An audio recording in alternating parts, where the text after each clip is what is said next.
whether you're going to have f of x as a result, which is the exact same thing as your function, versus if you can take out the negative sign and then you're going to have your function, f of x. Okay, and if it's neither, that means it's not going to be any of the two, right? So let's start off by plugging in f of negative x right here.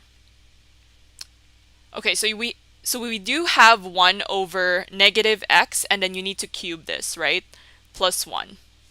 So if you think about cubing negative 1, right? Because this is a negative 1 coefficient, we can actually say that this is going to be 1 over negative 1 cubed. So we're taking out that cube, and then we're left with x, right? Plus 1. Does that make sense? So this should still be cube, right? Because we're still copying that cube because it's raised to 3, but then we're taking out the negative 1, and as a result, we know that any negative number raised to an odd exponent is always going to be negative, right? So therefore, we're going to have negative, right? So this negative 1, you can have that outside of x cubed. So you're going to have x cubed, and this is going to be plus 1.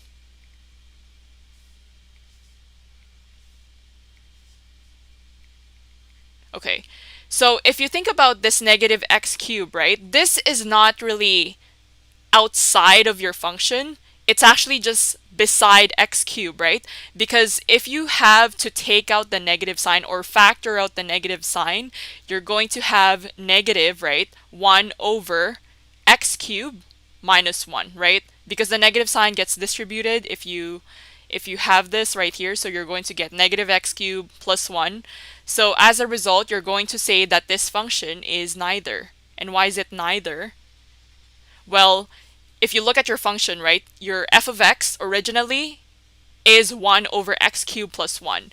And this negative sign right here, if it's odd, that means you're going to have this negative sign outside, but you need to exactly have the same function, which is f of x, right? But is it the same function? No, because you have a negative 1 here as opposed to plus 1. That's why it's neither. Okay, hopefully that makes sense. Moving on to part B.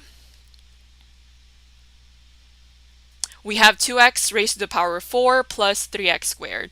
So when you plug in negative x, so same thing,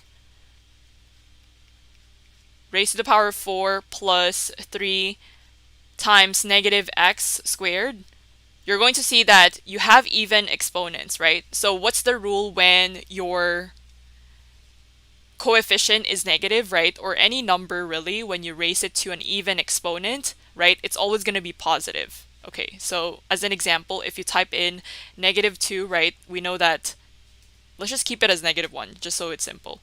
Okay, so this is negative 1. If you raise this to an even exponent, let's say 4, right?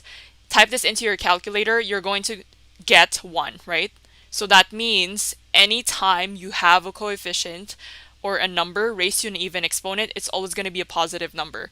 So in that case, you're going to get exactly 2x raised to the power of 4 plus 3x squared, right? And as you can see, 2x raised to the power of 4 plus 3x squared is exactly the same g of x, right? To begin with. So therefore, since we know that g of negative x is equal to g of x, we can say that our function is even.